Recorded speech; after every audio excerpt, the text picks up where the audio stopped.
નમસ્કાર વિદ્યાર્થી મિત્રો, વેલકમ ટુ ઇનસાઇડ એજ્યુકેશન। તો વિદ્યાર્થી મિત્રો, આજે આપણે સ્વાધ્યાય 5.1ની અંદર જે ક્વેશ્ચન છે એ આપણે આજે સોલ્વ કરવાના છે, બરાબર।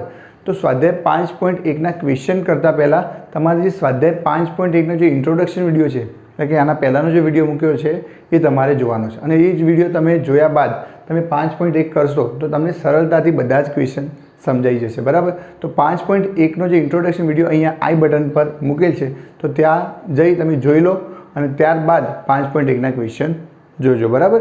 તો અહીંયા જોઈએ સ્વાધ્યાય 5.1ની અંદર ક્વેશ્ચન 1 એવો છે કે નીચે આપેલી સ્થિતિમાં, એટલે કે તમને કોઈક સ્થિતિ આપી હશે, કોયડો આપ્યો હશે, બરાબર। એ સ્થિતિમાં સંખ્યાની યાદી સમાંતર શ્રેણી બને અને કેમ, એટલે કે જે સ્થિતિ તમે જ્યારે ઉકેલો એને સમજણપૂર્વક તમે એને જ્યારે ઉકેલો ત્યારે તમને સંખ્યાઓની યાદી મળશે, અને આ જે સંખ્યાઓની યાદી મળે છે એ સમાંતર શ્રેણી છે, અને જો હોય તો કઈ રીતે બને છે એ આપણે સમજવાનું છે, બરાબર। તો અહીંયા જુઓ પ્રશ્ન 1માં શું કીધું છે, ટેક્સીનું ભાડું પ્રથમ કિલોમીટર માટે 15 રૂપિયા, એટલે એક ટેક્સી છે, બરાબર। એનો પ્રથમ કિલોમીટર જ્યારે તમે કાપો ત્યારે એના 15 રૂપિયા ચાર્જ લેશે, બરાબર। અને પછીના વધારાના કિલોમીટર પ્રત્યેક કિલોમીટર 8 રૂપિયા લેશે। જેમ કે મારે ટેક્સીમાં બેસીને ફક્ત 1 કિલોમીટર સુધી જવું છે તો મારે એ ટેક્સીનું ભાડું 15 રૂપિયા આપવું પડશે, બરાબર। પણ જો મારે 2 કિલોમીટર માટે જવું હોય તો પ્રથમ કિલોમીટરના 15 રૂપિયા અને નેક્સ્ટ એનો જે પછીનો જે બીજો કિલોમીટર હશે એના 8 રૂપિયા લેવામાં આવશે, પ્રત્યેક કિલોમીટરના 8 રૂપિયા, એટલે કે 2 કિલોમીટર માટે કેટલા થશે, તો 15 + 8 એટલે કે 23 રૂપિયા થશે। તો એવી જ રીતે આપણે એક સંખ્યાઓની યાદી બનાવવાની છે, અને એ યાદી બન્યા પછી આપણે ચેક કરવાનું છે કે સમાંતર શ્રેણી છે કે નહીં, બરાબર। તો એ સમજીએ। તો પ્રથમ કિલોમીટરનું ભાડું કેટલું થાય, પ્રથમ કિમીનું ભાડું બરાબર 15 રૂપિયા તમને આપેલું છે। જ્યારે પ્રથમ કિલોમીટર તમે કાપો ત્યારે 15 રૂપિયા તમારો ચાર્જ લાગી જશે, બરાબર। અને જો 2 કિલોમીટર કાપો, પ્રથમ કિલોમીટર કાપે તો 15 રૂપિયા થાય, બરાબર। હવે જ્યારે 2 કિલોમીટર કાપી આપણે 2 કિલોમીટરનું ભાડું કેટલું થાય, તો જુઓ પ્રથમ કિલોમીટરનું 15 રૂપિયા અને એના પછીના વધારાના પ્રત્યેક કિલોમીટર માટે 8 રૂપિયા વધે છે, એટલે કે 15 + 8 એટલે કે ટોટલ 23 રૂપિયા તમારું ભાડું થાય। કેટલા કિલોમીટરનું, તો 2 કિલોમીટરનું, બરાબર। હવે ત્રીજા કિલોમીટરની વાત કરીએ ત્યારે 3 કિલોમીટરનું ભાડું કેટલું થાય, 3 કિલોમીટરનું ભાડું, તો 3 કિલોમીટરનું ભાડું થશે તો 2 કિલોમીટરનું કેટલું થયું, 23 રૂપિયા, તો અહીંયા આપણે 23 રૂપિયા લખી દઈએ।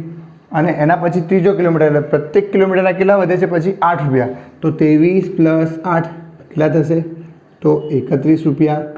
તો અહીંયા શું કહે છે કે જ્યારે તમે પ્રથમ કિલોમીટર 1 જ કિલોમીટર ટેક્સીમાં ફરો છો તો ફક્ત તમારે 15 રૂપિયા આપવાના રહેશે। જ્યારે તમે ટેક્સીની અંદર બેસીને 2 કિલોમીટર સુધી જાઓ છો ત્યારે તમારે 23 રૂપિયા આપવાના રહેશે। 3 કિલોમીટર સુધી ફરો છો તો તમારે 31 રૂપિયા આપવાના રહેશે, બરાબર। તો અહીંયા જુઓ તમે ક્રમશઃ 8 રૂપિયાનો વધારો થાય છે। તો ચોથા કિલોમીટરનું ભાડું કેટલું થશે, 4 કિલોમીટરનું ભાડું કેટલું થશે, તો 4 કિલોમીટરનું ભાડું થશે 31 રૂપિયા। 3 કિલોમીટરનું ભાડું હતું એના પછી 1 કિલોમીટરના એક્સ્ટ્રા 8 રૂપિયા વધે, એટલે કે ટોટલ થશે 39 રૂપિયા, બરાબર। તો પ્રથમ કિલોમીટરના 15 રૂપિયા। તો આપણે સંખ્યાઓની યાદી કઈ બની, તો અહીંયા યાદી લખી દઈએ, સંખ્યાઓની યાદી બરાબર અથવા ગોઠવણી, બરાબર, સંખ્યાઓની ગોઠવણી અથવા યાદી। પ્રથમ 15 રૂપિયા, બીજા 23, પછી 31, પછી 39, અને ક્રમશઃ 8 રૂપિયાનો વધારો થાય છે। જો તમારે લખવું હોય આગળનું 5 કિલોમીટરનું ભાડું તો 39ની અંદર 8 રૂપિયા ઉમેરો એટલે કેટલા થશે, તો 47, એમ અનંત સુધી જાય છે, બરાબર। ચલો, સંખ્યાની યાદી તમને મળી ગઈ। સંખ્યાની યાદી મળી ગયા પછી તમારે શું કરવાનું, સમાંતર શ્રેણી છે કે નહીં। અને વિદ્યાર્થી મિત્રો, આપણને ખબર છે સમાંતર શ્રેણી ક્યારે કહેવાય કે જ્યારે જે પણ સંખ્યાઓની યાદી હોય, ગોઠવણી હોય, બરાબર, એમાં 2 સંખ્યાઓ વચ્ચેનો તફાવત જો સરખો હોય તો શું કહેવાય, સમાંતર શ્રેણી। તો હવે લખવું કઈ રીતે, બરાબર। તો અહીંયા જુઓ, અહીંયા પ્રથમ પદ કયું કહેવાય, તો 15, બીજું પદ 23, ત્રીજું પદ 31, ચોથું પદ 39, પાંચમું પદ 47। તો અહીંયા પ્રથમ પદ બરાબર 15, બીજું પદ બરાબર 23, એ રીતે લખવાનું નથી। પ્રથમ પદને તમે કહી દો, ચલો પ્રથમ પદને આપણે એ અથવા A1 બંને લખી શકીએ, બરાબર. પણ અહીંયા આપણે પ્રથમ ક્રમ લખીએ છીએ, આપણે જ્યારે પદોના ક્રમ લખીએ છીએ માટે પ્રથમ પદને આપણે કહીશું A1, બીજા પદને કહીશું A2, ત્રીજા પદને કહીશું A3, ચોથા પદને કહીશું A4, A5 એમ અનંત સુધી, બરાબર. તો અહીંયા ફક્ત પદ આપણે લખ્યા છે. પ્રથમ પદને આપણે A1 તરીકે દર્શાવીશું, બીજા પદને A2 વડે દર્શાવીશું, ત્રીજા પદને A3 વડે દર્શાવીશું, બરાબર. તો આ રીતે આપણે પદને દર્શાવીએ છીએ. ચલો, પદની આપણને સમજ પડી ગઈ. પ્રથમ પદને A1 કહેવાય, બીજા પદને A2 કહેવાય. હવે આપણે પ્રથમ બે પદોનો તફાવત શોધીએ. તો પ્રથમ બે પદનો એટલે કે D1 લખીશું. D1 એટલે કે બીજું પદ માઇનસ પ્રથમ પદ, બીજું પદ એટલે કે A2 માઇનસ A1. તો અહીંયા લખીશું D1 બરાબર A2 માઇનસ A1. A2ની કિંમત કેટલી છે? તો 23. તો અહીંયા લખીશું આપણે 23. અને A1ની કિંમત 15. તો અહીંયા આવશે 15. 23માંથી 15 જશે તો કેટલા વધશે? 8, બરાબર. આ બે ક્રમિક પદો વચ્ચેનો તફાવત કેટલો આવ્યો? તો 8. એવી રીતે બીજું પણ ચેક કરી લઈએ કે જ્યારે સમાંતર શ્રેણી ચેક કરતા હોય ત્યારે 2 થી 3 પદોનું ચેક કરવાનું, બરાબર. અને જો તમને તફાવત જો સરખો મળે તો જ એને સમાંતર શ્રેણી કહેવાય. અહીંયા D2 શોધીએ તો D2 એટલે કે કયા પદ થશે? તો બીજું અને ત્રીજું, બરાબર.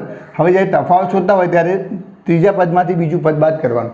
હવે ત્રીજું પદ એટલે કે A3 માઇનસ A2. તો અહીંયા લખી દઈશું A3 માઇનસ A2. A3ની કિંમત કેટલી છે? તો 31. તો અહીંયા આવશે 31 માઇનસ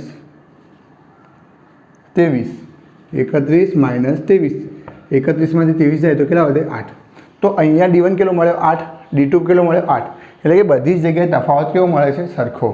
માટે આપણે કહી શકીએ કે જે આ સંખ્યાઓની જે યાદી છે 15, 23, 31, 39, 47 એ સમાંતર શ્રેણી છે, બરાબર. તો આવી રીતે તમારે કોયડા ઉકેલી અને સંખ્યાઓની યાદી બનાવવાની છે. યાદી બની ગયા પછી એ યાદી સમાંતર શ્રેણી છે કે નહીં એના માટે તમારે તફાવત શોધવાનો. અને તફાવત શોધાઈ ગયા પછી જો તફાવત સરખો આવે તો તમે કહી શકો કે સંખ્યાઓની યાદી એ સમાંતર શ્રેણી છે, બરાબર.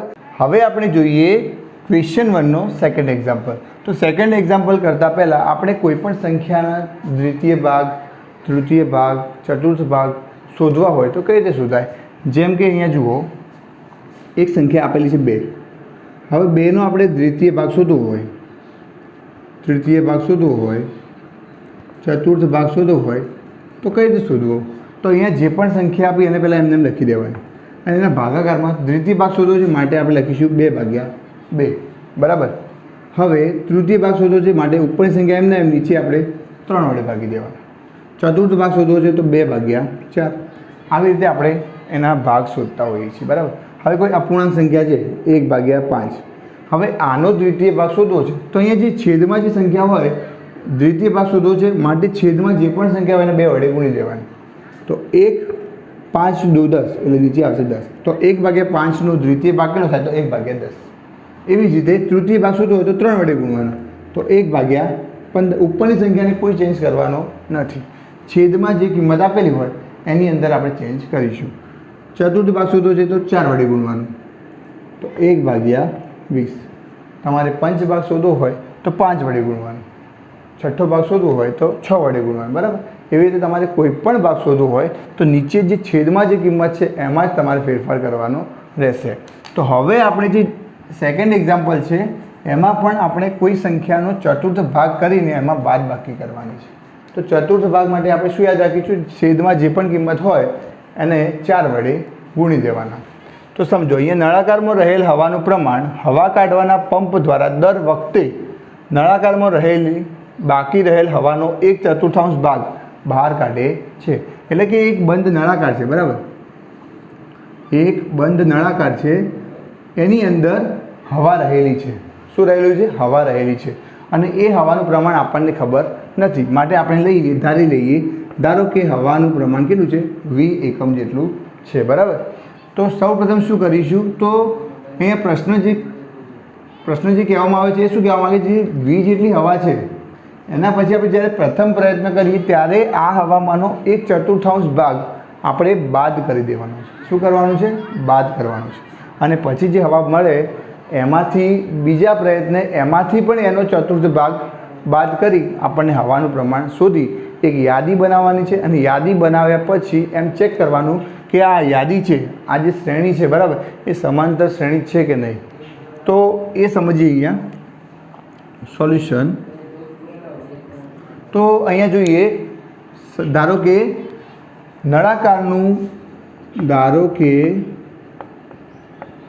નળાકારમાં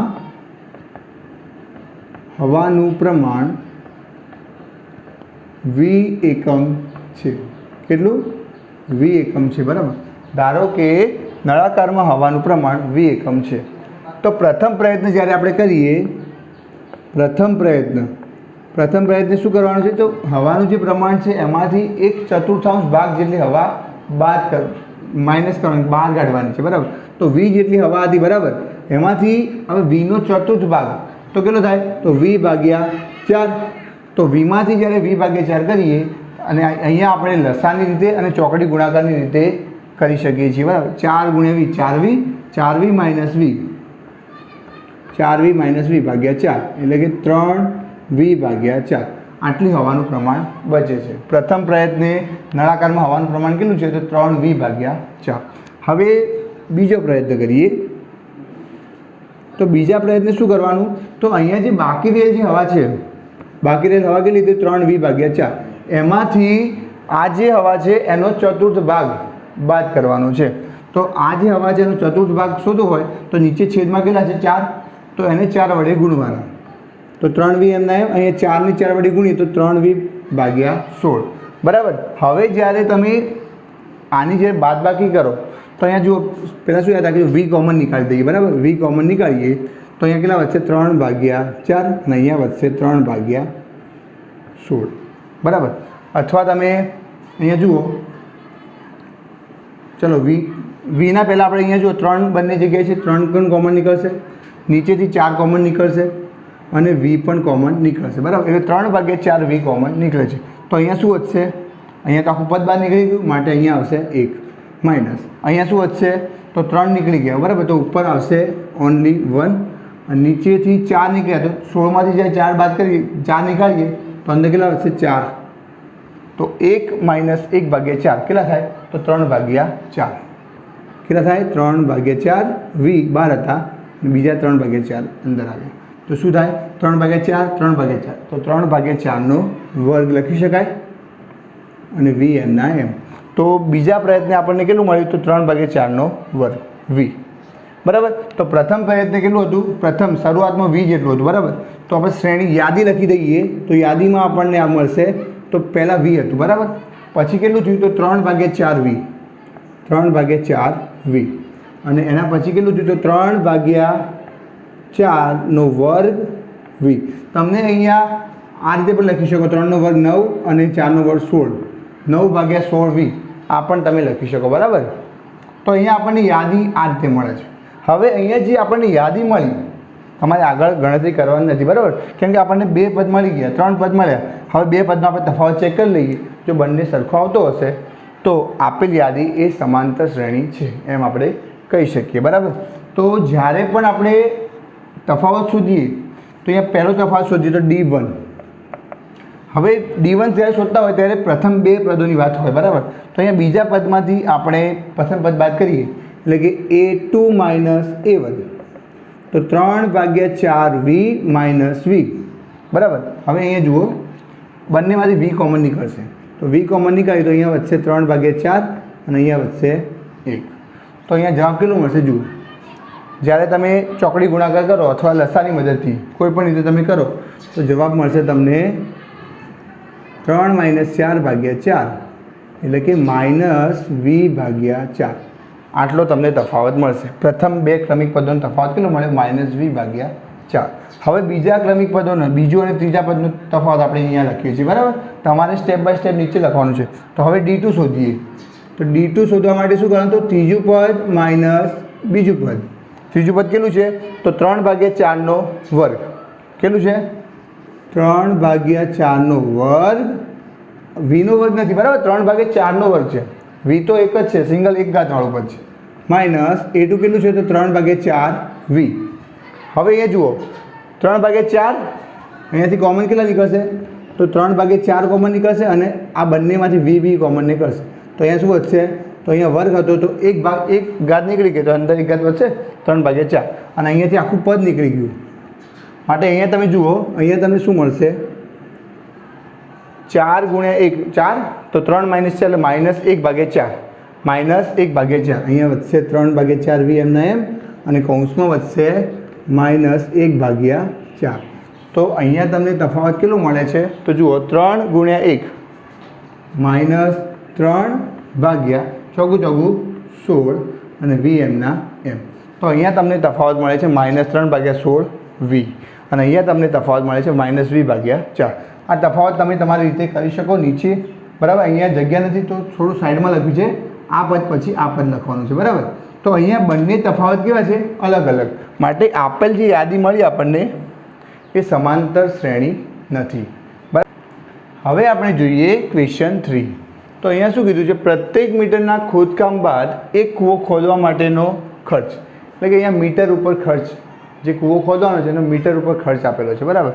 એમાં શું કીધું? પ્રથમ મીટરના 150 રૂપિયા. જ્યારે કૂવો ખોદવાનું સ્ટાર્ટ થાય અને પ્રથમ મીટર સુધી ખંદાય એનો ખર્ચ કેટલો છે? 150 રૂપિયા. હવે 1 મીટર ખંદાઈ ગયા પછી બાકીના જે પછી જે એક મીટર જે ખોદશે એનો ખર્ચ કેટલો છે? પ્રત્યેક મીટરનો ખર્ચ કેટલો છે? 50 રૂપિયા. એટલે પ્રથમ મીટરનો ખર્ચ કેટલો? 150 રૂપિયા. હવે જ્યારે 2 મીટર સુધી કૂવો ખંદાશે ત્યારે ખર્ચ કેટલો થશે? તો 2 મીટરનો ખર્ચ બરાબર પ્રથમ મીટરનો કેટલો છે? 150 રૂપિયા, બરાબર. અને એના અંદર 1 મીટરનો ખર્ચ બીજો એક્સ્ટ્રા એડ થાય, એટલે કે 50 રૂપિયા બીજા એડ થશે. તો કેટલા રૂપિયા થશે? 200 રૂપિયા, બરાબર. હવે 2 મીટરનો ખર્ચ કેટલો થયો? 200 રૂપિયા. 3 મીટરની જ્યારે કૂવો ખંદાશે ત્યારે કેટલું થશે? તો 200 રૂપિયા 2 મીટરનો ખર્ચ અને એના પછી 1 મીટરનો ખર્ચ કેટલો? 50 રૂપિયા, એટલે કે 250 રૂપિયા, બરાબર. તો આ રીતે તમારે 4 મીટર 5 મીટર 6 મીટર એમ જેટલો કૂવો ખોદો હોય એટલા મીટરનો તમારે ખર્ચ લાગુ પડશે, બરાબર. તો અહીંયા તમને યાદી મળશે 150 200 250 અનંત સુધી, કે 300 350 400 એ રીતે તમને અનંત સુધી તમારે જેટલા મીટરનો કૂવો ખોદો હોય એટલો તમને ખર્ચ અહીંયા મળશે. એટલે કે આપણને અહીંયા એક યાદી મળશે. ચલો, યાદી મળી ગઈ, બરાબર. હવે યાદી સમાંતર શ્રેણી છે કે નહીં? સમાંતર શ્રેણી માટે શું હોવું જોઈએ? 2 ક્રમિક પદો વચ્ચેનો તફાવત, બધા જ ક્રમિક પદો વચ્ચેનો તફાવત કેવો હોવો જોઈએ? સમાન. તો અહીંયા જુઓ, પ્રથમ 2 ક્રમિક પદોની વાત કરીએ તો એના માટે D1 લખીશું. D1 બરાબર બીજા પદમાંથી પ્રથમ પદ બાદ કરી બીજું પદ એટલે કે A2, પ્રથમ પદ એટલે કે A1. A2 - A1, A2 ની કિંમત કેટલી છે? 200 રૂપિયા અને A1 ની 150. તો અહીંયા તફાવત કેટલો મળ્યો? 50, બરાબર. એવી જ રીતે આપણે D2 શોધીએ તો D2 શોધવા માટે A3 - A2 એટલે કે ત્રીજું પદ માઇનસ બીજું પદ. આ 2 ક્રમિક પદોની વાત કરી છે, બરાબર. માટે આપણે લખીશું D2 એટલે કે A3 - A2. A3 કેટલા છે? 250. A2 કેટલા છે? 200. તો લખાશે 250 - 200 એટલે 50. તો અહીંયા તમે જુઓ D1 અને D2 કેવા છે? સરખા છે, બરાબર. અહીંયા જે તફાવત છે એ આપણને સરખો મળે છે. માટે અહીંયા જે યાદી મળી આપણને 150 200 250 300 350 એમ આગળ મળશે, બરાબર. તો એ યાદી સમાંતર શ્રેણી છે એમ કહી શકાય. હવે આપણે જોઈએ ક્વેશ્ચન 4. તો અહીંયા શું કીધું છે? 8% વાર્ષિક ચક્રવૃદ્ધિ દરથી શરૂઆતની રકમ 10,000 રૂપિયા મૂકેલ હોય તો દર વર્ષે ખાતામાં જમા થતી રકમ, એટલે કે કોઈ ભાઈ છે એની જોડે 10,000 રૂપિયા છે, બરાબર. અને એ ભાઈ 8% વાર્ષિક ચક્રવૃદ્ધિ દરથી બેંકમાં મૂકે છે અને દર વર્ષે જે બેંકમાં જે જમા થતી રકમ છે એને આપણે યાદીના સ્વરૂપમાં લખવાની છે. અને યાદી બની ગયા પછી એ યાદી સમાંતર શ્રેણી છે કે નહીં એ આપણે ચકાસવાનું છે, બરાબર. તો અહીંયા જોઈએ ચક્રવૃદ્ધિ વ્યાજનું સૂત્ર પહેલાં આપણને આવડવું જોઈએ. તો A બરાબર P કૌંસમાં 1 + R/100 T.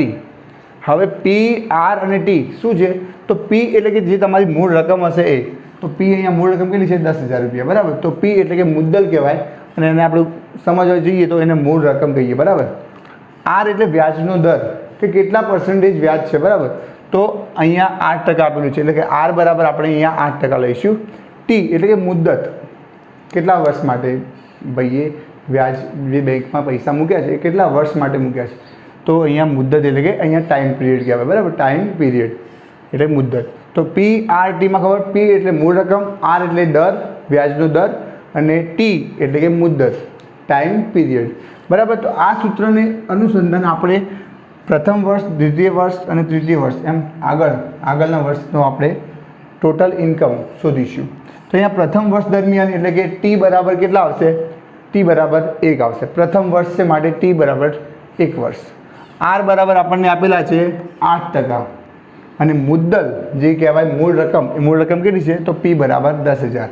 તો ફક્ત ને ફક્ત તમારે શું કરવાનું? પી, આર અને ટીની કિંમત તમારે અહીંયા મૂકવાની છે. પી અને આરની કિંમત તો બદલાશે નહીં, પણ અહીંયા જે ઉપર જે ટીની ઘાત છે એટલે ટીની જે કિંમત છે એ ફક્ત બદલાશે. અહીંયા 1 આવશે, બીજા વર્ષ માટે 2 આવશે, ત્રીજા વર્ષ માટે 3 આવશે. બરાબર. તો જ્યારે પ્રથમ વર્ષની વાત કરીએ તો પીની જગ્યાએ આપણે લખીશું 10,000 રૂપિયા, કૌંસમાં 1 તો 1 એમના એમ. આરની જગ્યાએ લખીશું આપણે 8%. વ્યાજનો દર કેટલો ટકા હતો? તો 8%. 8/100 કૌંસ બાદ ટીની જગ્યાએ આપણે પ્રથમ વર્ષ માટે લખીએ છીએ માટે 1 લખીશું. બરાબર. હવે જ્યારે સાદુરૂપ આપો ત્યારે તમારે આનો ગુણાકાર કરીને સાદુરૂપ નહીં આપવાનું. કેમ કે જો તમે ગુણાકાર કરીને સાદુરૂપ આપવા જશો તો અહીંયા વર્ગ કરવાનો છે. તો વર્ગ કરવા અહીંયા 10મા ધોરણમાં કેલ્સીનો ઉપયોગ થતો નથી. જ્યારે તમે આનો વર્ગ કરશો ત્યારે તમે થોડીક ગૂંચવણમાં રહેશો. તો બને એટલું સિમ્પલ થાય એ રીતે આપણે કરવાનું છે. બરાબર. તમે ગુણાકાર કરશો તો પણ તમારો જવાબ તો આવશે, પણ ગુણાકારને બધું કરવાનું નથી. સિમ્પલ આપણે સોલ્યુશન લાવવાનું છે. તો અહીંયા જુઓ 8/100 કરીએ ત્યારે આપણને શું મળે? 0.08. 1 એમના એમ. ઉપર 1 ઘાત છે, લખો કે ના લખો કોઈ ફરક પડવાનો નથી. 10,000 એમના એમ. તો 10,000 આ પદના ગુણાકારમાં છે. હવે 1 વત્તા 0.08 તો કેટલા થાય? તો 1.08. અને એના ગુણાકારમાં કેટલા? તો 10,000. તો પ્રથમ વર્ષ દરમિયાન જમા થતી રકમ કેટલી? તો 10,000 ગુણ્યા 1.08. બરાબર. હવે બીજા વર્ષની વાત કરીએ. કેમ આ સ્વરૂપ રાખ્યું? તો આગળ જોઈએ કેમ રાખ્યું છે. બીજા વર્ષ દરમિયાન જમા થતી રકમ પીની કિંમત તો એની આવશે 10,000. 1 એમના એમ, આરની જગ્યાએ 8, 100 એમના એમ. કૌંસમાં ટીની જગ્યાએ અહીંયા કિંમત બદલાશે કેમ કે બીજા વર્ષ માટે વાત કરી છે. તો ટી બરાબર કેટલા આવશે? 2. તો અહીંયા 2 મૂકી દીધા. બરાબર. હવે તમે જુઓ 10,000 એમના એમ. આ પદનો જવાબ જે આવતો હતો એ જ આવશે કેમ કે આપણે ઘાત બદલવાની છે ફક્ત. તો અહીંયા જુઓ 8/100 એટલે 0.08. 0.08 અને એની અંદર 1 ઉમેરો ત્યારે આપણે શું મળશે? 1.08. સાદુરૂપ તમારી જાતે આપવાનું છે. બરાબર. તો અહીંયા આપણે જુઓ 1.08 મળશે, એના ઉપર ઘાત કેટલી મળી? 2. તો બીજા વર્ષ દરમિયાન કેટલી રકમ મળે છે? તો 10,000 ગુણ્યા 1.08નો વર્ગ. આ પદનો વર્ગ છે. બરાબર. 10,000નો વર્ગ નથી, આ જે 1.08 છે એનો વર્ગ છે.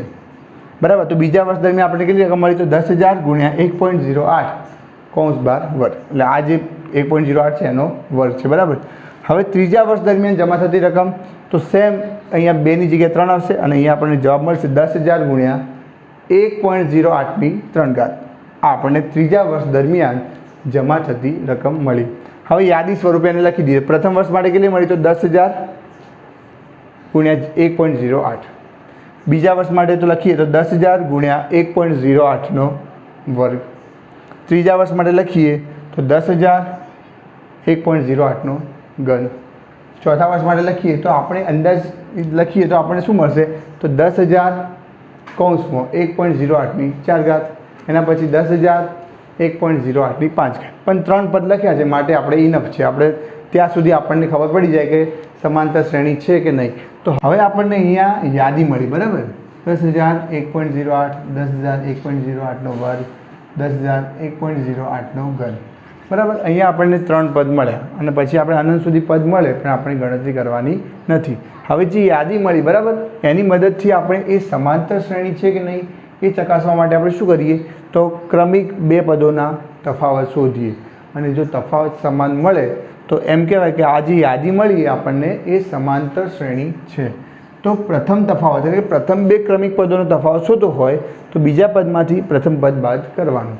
તો અહીંયા જુઓ D1 લખીશું. પ્રથમ તફાવત શોધવા માટે આપણે લખીશું D1 અને D1 શોધવા માટે બીજું પદ માઇનસ પ્રથમ પદ. A2 એટલે કે બીજું પદ, A1 એટલે કે પ્રથમ પદ. બરાબર. A2 minus A1. A2ની કિંમત કેટલી છે? 10,000 કૌંસમાં 1.08નો વર્ગ અને A1 એટલે પ્રથમ પદની કિંમત કેટલી છે? 10,000 1.08. જુઓ આ જે 2 પદ છે 1 અને 2 આ જે એ ગુણાકારમાં છે અને આ પણ ગુણાકારમાં છે. બરાબર. તો હવે આમાંથી બને એટલું કોમન શું નીકળે છે? જુઓ અહીંયા 10,000 છે, અહીંયા 10,000, અહીંયા 10,000. તો 10,000 આપણે અહીંયા કોમન નીકાળે. બીજું એક જુઓ અહીંયા જે 1.08ની 2 ઘાત છે બરાબર, અહીંયા 1.08ની 1 ઘાત છે, તો કોમન કઈ નીકળશે? તો 1.08ની 1 ઘાત. તો 1.08ની 1 ઘાત આપણે અહીંયા કોમન નીકાળી. તો આ જે પ્રથમ પદ હતું બરાબર, જે બીજું પદ કહીએ આપણે, એમાં કઈ કિંમત વધશે? તો 1.08ની 2 ઘાતમાંથી 1 ઘાત નીકળી ગઈ, તો 1.08 વધશે. અને અહીંયા તો આખું પદ નીકળી ગયું બરાબર, તો અહીંયા શું વધશે? 1. પણ આગળ માઇનસ આવશે, -1. હવે એ જુઓ 10,000 એમના એમ, 1.08 એમના એમ. હવે 1.08માંથી 1 બાદ કરીએ તો 0.08. તો અહીંયા આપણને તફાવત મળ્યો 10,000 ગુણ્યા 1.08 ગુણ્યા 0.08. એવી જ રીતે આપણે બીજું અને ત્રીજું એમ બે પદોનો તફાવત શોધીએ, એટલે કે D2 શોધીએ બરાબર. તો A3 માઇનસ A2, ત્રીજું પદ માઇનસ બીજું પદ. ત્રીજું પદ કેટલું છે? તો 10,000 ગુણ્યા 1.08નો ઘન, અને માઇનસ બીજું પદ કેટલું છે? 10,000 ગુણ્યા 1.08નો વર્ગ. હવે કોમન શું નીકળે છે? તો અહીંયા જુઓ, જે નાની સંખ્યા હશે બંનેમાં, અહીંયા 10,000 10,000, તો 10,000 કોમન. 1.08ની 3 ઘાત છે, 1.08ની 2 ઘાત છે. જો નાની ઘાતવાળું પદ બહાર નીકળે તો 1.08નો વર્ગ આપણે બહાર નીકાળીએ તો અહીંયા શું વધશે? તો 3 ઘાતમાંથી 2 ઘાત જઈએ તો 1 ઘાત વધશે અહીંયા, એટલે કે 1.08. અને અહીંયાથી આખું પદ નીકળી ગયું, માટે આપણે માઇનસ એમનું લખીશું અને આ પદની જગ્યાએ 1 લખીશું બરાબર. તો આપણને આ સંખ્યા મળી 10,000 1.08નો વર્ગ અને 1.08 માઇનસ 1. હવે 1.08માંથી 1 બાદ થાય તો શું મળે? 0.08. તો અહીંયા તમને તફાવત શું મળે? તો 10,000 ગુણ્યા 1.08નો વર્ગ 0.08. શું આ બંને જે તફાવત હતા D1 અને D2 એ બંને સરખા છે? ના. અહીંયા જુઓ 1.08ની 1 ઘાત છે, અહીંયા 1.08ની 2 ઘાત છે. માટે આનો જ્યારે આપણે ગુણાકાર કરીને જ્યારે કોઈ કિંમત મેળવીએ ત્યારે આ બંને કિંમતો અલગ અલગ હશે. માટે આપણે કહી શકીએ કે જે યાદી આપણને મળી છે એ સમાંતર શ્રેણી નથી, એટલે કે અહીંયા તફાવત સરખો નથી. માટે યાદીમાં જે અહીંયા જે યાદી આપી છે એ સમાંતર શ્રેણી નથી બરાબર. તો અહીંયા આપણે સ્વાધ્યાય 5.1ની અંદર ક્વેશ્ચન 1 એના 4 એક્ઝામ્પલ કર્યા છે બરાબર. હવે પછીના વિડીયોની અંદર આપણે ક્વેશ્ચન 2 અને ક્વેશ્ચન 3 કરાવીશું. Thank you.